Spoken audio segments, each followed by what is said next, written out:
ത്രികക്ഷി പ്രതിരോധ കരാറിൽ ഒപ്പിടാനൊരുങ്ങി പാകിസ്ഥാൻ, തുർക്കി, സൗദി രാജ്യങ്ങൾ. പാകിസ്ഥാൻ, തുർക്കി, സൗദി അറേബ്യ എന്നീ രാജ്യങ്ങൾ ചരിത്രപരമായ ത്രികക്ഷി പ്രതിരോധ കരാറിൽ ഒപ്പിടാനൊരുങ്ങുന്നതായി റിപ്പോർട്ട്.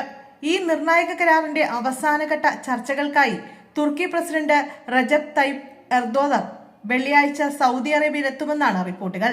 ചർച്ചകളിൽ പങ്കുചേരുന്നതിനായി പാകിസ്ഥാൻ പ്രധാനമന്ത്രി ഷഹബാസ് ഷെരീഫും കരസേനാ മേധാവി ഫീൽഡ് മാർഷൽ ആസിം മുനീറും വ്യാഴാഴ്ച തന്നെ സൗദിയിലെത്തിയിട്ടുണ്ട്. മൂന്ന് രാജ്യങ്ങളുടെയും വ്യത്യസ്തമായ തന്ത്രപ്രധാന പ്രതിരോധ ആസ്തികൾ സംയോജിപ്പിച്ചുകൊണ്ട് ഒരു സമഗ്ര സുരക്ഷാ ശൃംഖല രൂപീകരിക്കാനാണ് ഈ സഖ്യം ലക്ഷ്യമിടുന്നത്.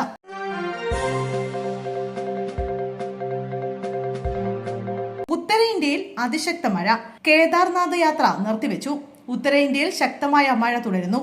ഉത്തരാഖണ്ഡിൽ അളകനന്ദ, മന്ദാകിനി നദികൾ കരകവിഞ്ഞ് ഒഴുകുന്നതിനാൽ വളരെ വലിയ നാശനഷ്ടങ്ങളാണ് റിപ്പോർട്ട് ചെയ്യുന്നത്. പ്രളയത്തെ തുടർന്ന് കേദാർനാഥ് യാത്ര തടസ്സപ്പെട്ടു. 24 മണിക്കൂറിനിടെ അസമിൽ 2 മരണം കൂടി റിപ്പോർട്ട് ചെയ്തു. ഇതോടെ ആകെ മഴക്കെടുതിയിൽ മരിച്ചവരുടെ എണ്ണം 97ആയി.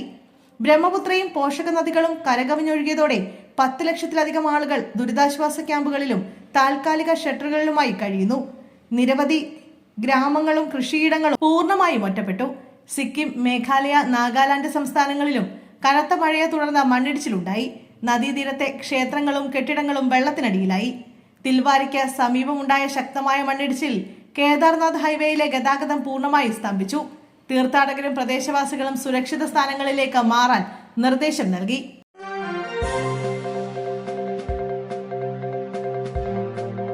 തൃശൂരിൽ ലോറിയിടിച്ച് യുവാവ് മരിച്ച സംഭവം കൊലപാതകമെന്ന് കുടുംബത്തിന്റെ ആരോപണം. തൃശൂർ പുതുക്കാട് ലോറിയിടിച്ച് പട്ടാമ്പി തിരുമിറ്റിക്കോട് സ്വദേശി റിജാസ് മരിച്ച സംഭവത്തിൽ ദുരൂഹതയുണ്ടെന്ന ആരോപണവുമായി കുടുംബം. ലോറി മനഃപൂർവ്വം ഇടിപ്പിച്ച് കൊലപ്പെടുത്തിയതെന്നാണ് കുടുംബത്തിന്റെ ഗുരുതരമായ ആരോപണം. സംഭവ സ്ഥലത്തു നിന്നുള്ള ദൃശ്യങ്ങൾ ഇതിന് തെളിവായി പുറത്തു വന്നിട്ടുണ്ട്.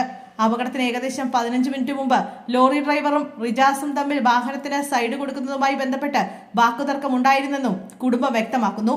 ഈ തർക്കമാണ് സംഘർഷത്തിലും പിന്നീട് അപകടത്തിലും കലാശിച്ചതെന്ന് റിജാസിനൊപ്പം ഉണ്ടായിരുന്ന സുഹൃത്ത് പറഞ്ഞതായി കുടുംബം വെളിപ്പെടുത്തി.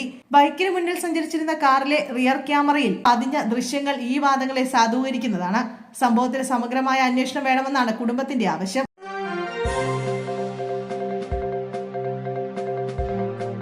പ്രളയ ദുരിതാശ്വാസ വാഹനത്തിന് പിഴയിട്ടു. MVD ഉദ്യോഗസ്ഥന് സസ്പെൻഷൻ. പ്രളയ ദുരിതാശ്വാസ പ്രവർത്തനങ്ങളിൽ പങ്കെടുത്ത വാഹനത്തിന് പിഴ ചുമത്തിയ മോട്ടോർ വാഹന വകുപ്പ് ഉദ്യോഗസ്ഥന് സസ്പെൻഷൻ.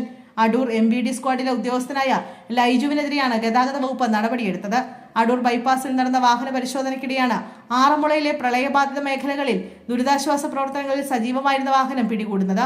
വാഹനത്തിൽ ആഡംബര ലൈറ്റുകൾ ഘടിപ്പിച്ചതിനും പൊല്യൂഷൻ സർട്ടിഫിക്കറ്റ് ഇല്ലാത്തതിനുമാണ് 7000 രൂപ പിഴ ചുമത്തിയത്. പിന്നീട് പൊല്യൂഷൻ സർട്ടിഫിക്കറ്റ് ഹാജരാക്കിയതിനെ തുടർന്ന് പിഴത്തുക 5250 കുറച്ചു നൽകിയിരുന്നു. അതേസമയം പരിശോധന നടക്കുമ്പോൾ ഈ വാഹനം ദുരിതാശ്വാസ പ്രവർത്തനങ്ങൾക്ക് ഉപയോഗിക്കുകയാണെന്ന് തെളിയിക്കുന്ന ബോർഡുകളോ മറ്റ് അടയാളങ്ങളോ ഉണ്ടായിരുന്നില്ലെന്ന് ഉദ്യോഗസ്ഥർ ചൂണ്ടിക്കാട്ടുന്നു. കൂടാതെ പൊല്യൂഷൻ സർട്ടിഫിക്കറ്റ് ഇല്ലാതെ വാഹനം ഓടിക്കുന്നത് ന്യായീകരിക്കാനാകില്ലെന്നും ഉദ്യോഗസ്ഥർ വാദിക്കുന്നു.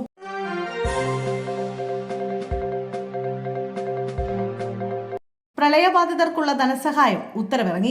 പ്രകൃതിക്ഷോഭത്തിൽ പൂർണ്ണമായും തകർന്ന വീടുകളുടെ പുനർനിർമ്മാണത്തിനുള്ള ധനസഹായവും വീടും സ്ഥലവും വാസയോഗ്യമല്ലാതായവർക്കുള്ള ധനസഹായവും വർദ്ധിപ്പിച്ച് സർക്കാർ ഭേദഗതി ഉത്തരവ് പുറത്തിറക്കി. വീടും സ്ഥലവും നഷ്ടപ്പെട്ടവർക്ക് സ്ഥലം വാങ്ങി വീട് വയ്ക്കുന്നതിനോ വീട് സ്ഥലവും ഒരുമിച്ച് വാങ്ങുന്നതിനോ നിലവിലുണ്ടായിരുന്ന 10 ലക്ഷം രൂപ 12 ലക്ഷം രൂപയായി വർദ്ധിപ്പിച്ചതുൾപ്പെടെ കഴിഞ്ഞ ദിവസത്തെ മന്ത്രിസഭാ യോഗത്തിലെടുത്ത തീരുമാനങ്ങളാണ് ഉത്തരവായി ഇറക്കിയിരിക്കുന്നത്.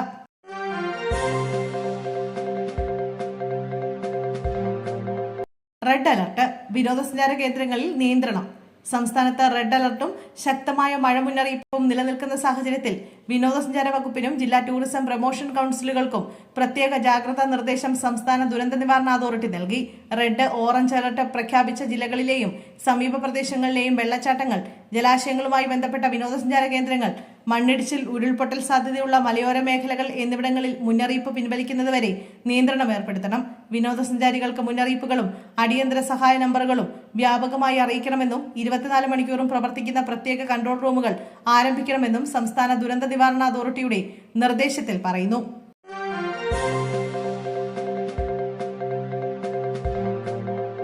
തുറമുഖങ്ങളിൽ ജാഗ്രതാ നിർദ്ദേശം. കേരള, കർണാടക തീരങ്ങളും ലക്ഷദ്വീപ് മേഖലയിലും മണിക്കൂറിൽ 40 മുതൽ 50 കിലോമീറ്റർ വരെ വേഗതയിലും ചില അവസരങ്ങളിൽ 60 കിലോമീറ്റർ വരെ ശക്തി പ്രാപിക്കുന്ന കാറ്റിനും സാധ്യതയുള്ളതിനാൽ കാസർഗോഡ്, കണ്ണൂർ, തലശ്ശേരി, കോഴിക്കോട്, ബേപ്പൂർ, പൊന്നാനി, അഴീക്കൽ, കൊച്ചി, ആലപ്പുഴ, നീണ്ടകര, തിരുവനന്തപുരം തുറമുഖങ്ങളിൽ ലോക്കൽ കാഷനറി സിഗ്നൽ നമ്പർ 3 ഉയർത്തി നിർത്താൻ ഇന്ത്യൻ കാലാവസ്ഥാ വകുപ്പ് നിയന്ത്രണം നൽകി.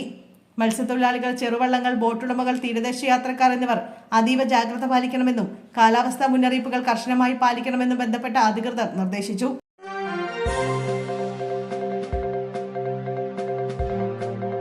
സുഗതന്റെ എസ്കോർട്ട് പരോൾ അപേക്ഷ സംബന്ധിച്ച സർക്കാർ കത്ത് റദ്ദാക്കി. കരുതൽ തടങ്കലിൽ കഴിയുന്ന തിരുവനന്തപുരം കോർപ്പറേഷൻ കൗൺസിലർ സുഗതന്റെ എസ്കോർട്ട് പരോൾ അപേക്ഷയുമായി ബന്ധപ്പെട്ട ജൂലൈ 20-ന് സർക്കാർ നൽകിയ മറുപടി കത്ത് റദ്ദാക്കിയതായി ആഭ്യന്തര വകുപ്പ് അറിയിച്ചു. തദ്ദേശ സ്വയംഭരണ വകുപ്പിന്റെ ഓഗസ്റ്റ് 4-ലെ അനൌദ്യോഗിക കുറിപ്പിന്റെ അടിസ്ഥാനത്തിലാണ് നടപടി. ഇതോടെ എസ്കോർട്ട് പരോൾ അപേക്ഷ നിരസിച്ചുകൊണ്ടുള്ള മുൻ തീരുമാനം തന്നെ തുടരുമെന്ന് ആഭ്യന്തര വകുപ്പ് വ്യക്തമാക്കി.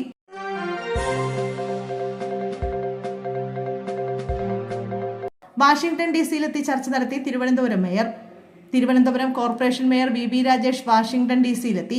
വാഷിംഗ്ടണിലെ ഇന്ത്യൻ എംബസിയിൽ നടന്ന പരിപാടിയിൽ പങ്കെടുത്ത മേയർ കൾച്ചറൽ സെൽ ചാർജ് വഹിക്കുന്ന Indian embassy councillor Devesh Kumar Behera ഉൾപ്പെടെയുള്ള ഉദ്യോഗസ്ഥരുമായി ചർച്ച നടത്തി. കൾച്ചറൽ എക്സ്ചേഞ്ചിന്റെ ഭാഗമായി കളരിപ്പയറ്റ്, കഥകളി ഉൾപ്പെടെ പാക്കേജായി ചിട്ടപ്പെടുത്തിയെത്തിയാൽ അമേരിക്കയിൽ വളരെ സാധ്യതകളുണ്ടെന്നും ഇന്ത്യൻ എംബസിക്ക് പ്രൊമോട്ട് ചെയ്യാൻ കഴിയുമെന്ന് ഉദ്യോഗസ്ഥർ പറഞ്ഞതായി മേയർ VB രാജേഷ് അറിയിച്ചു. ഓഗസ്റ്റ് 1-നാണ് 8 ദിവസത്തെ യാത്രയ്ക്കായി മേയർ US-ലെത്തിയത്. US യാത്രയുടെ ഭാഗമായി മുസൂറി സിറ്റി മേയർ റോബിൻ എൽക്കാട്ടുമായി മാലിന്യ സംസ്കരണം, നായ സംരക്ഷണം, IT എന്നിവ കേന്ദ്രീകരിച്ചായിരുന്നു ചർച്ചയെന്ന് മേയർ അറിയിച്ചു. ന്യൂജേഴ്സിയിൽ നടന്ന നമാം അവാർഡ് നൈറ്റിലും മേയർ പങ്കെടുത്തു.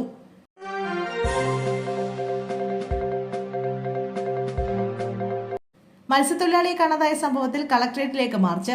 നീണ്ടകരയിൽ വള്ളം മറിഞ്ഞ മത്സ്യത്തൊഴിലാളിയായ ഗൗതം കൃഷ്ണയെ കാണാതായ സംഭവത്തിൽ കളക്ടറേറ്റിലേക്ക് പ്രതിഷേധ മാർച്ച് നടത്തി. ഡിവൈഎഫ്ഐയുടെ നേതൃത്വത്തിലാണ് മാർച്ച് നടത്തിയത്. തെരച്ചിൽ ഊർജിതമല്ലെന്ന് ആരോപിച്ചായിരുന്നു മാർച്ച്. പോലീസ് ബാരിക്കേഡ് മറികടന്ന പ്രവർത്തകർ കളക്ടറേറ്റിനുള്ളിലേക്ക് പ്രവേശിച്ചത് നേരിയ തോതിൽ സംഘർഷാവസ്ഥയുണ്ടാക്കി. തെരച്ചിൽ ശാസ്ത്രീയമാക്കുക, രക്ഷാപ്രവർത്തനം ഊർജിതമാക്കുക തുടങ്ങിയ ആവശ്യങ്ങൾ ഉന്നയിച്ചാണ് പ്രതിഷേധം. ചിന്താ ജെറോം, അരുൺ ബാബു അടക്കമുള്ള നേതാക്കളാണ് പ്രതിഷേധം നയിച്ചത്. മതിൽ ചാടിക്കടന്ന് ബാരിക്കേഡ് മറികടന്ന് കളക്ടറേറ്റിനുള്ളിലേക്ക് പ്രവർത്തകർ പ്രവേശിക്കുകയായിരുന്നു. പ്രധാന കവാടത്തിന് മുന്നിൽ പ്രവർത്തകർ കുത്തിയിരുന്ന് പ്രതിഷേധിച്ചു. പോലീസിന് പ്രവർത്തകരെ നിയന്ത്രിക്കാനായില്ല. 7 ദിവസങ്ങൾക്ക് മുമ്പാണ് നീണ്ടകര അഴിമുഖത്ത് വള്ളം മറിഞ്ഞ അപകടത്തിൽ രാധാകൃഷ്ണൻ, രാജീവൻ, മകൻ ഗൗതം കൃഷ്ണ എന്നിവരെ കാണാതായത്. രാധാകൃഷ്ണന്റെയും രാജീവിന്റെയും മൃതദേഹം കിട്ടിയെങ്കിലും ഇതുവരെയും ഗൗതം കൃഷ്ണയുടെ വിവരങ്ങളൊന്നുമില്ല.